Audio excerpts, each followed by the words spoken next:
Breaking news చూస్తున్నాం. Perth టెస్ట్లో team India విజయానికి బాటలు పరుచుకుంటుంది.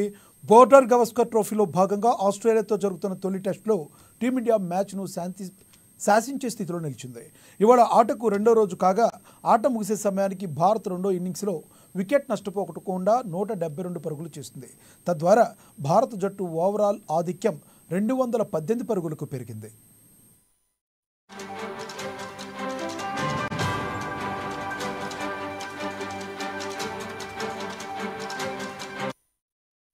ఇవాల్టి ఆటలో ఆసీస్ తన తొలి ఇన్నింగ్స్లో 104 పరుగులకే కుప్పకూలింది.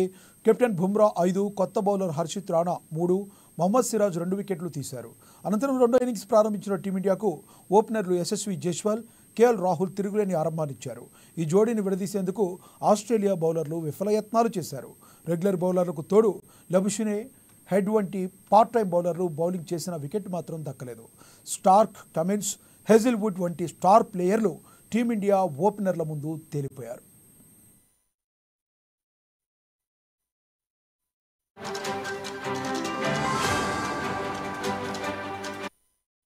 నేడు ఆట ముగిసే సమయానికి జైస్వాల్ 90 పరుగులతో, కేఎల్ రాహుల్ 62 పరుగులతో క్రీజులో ఉన్నారు.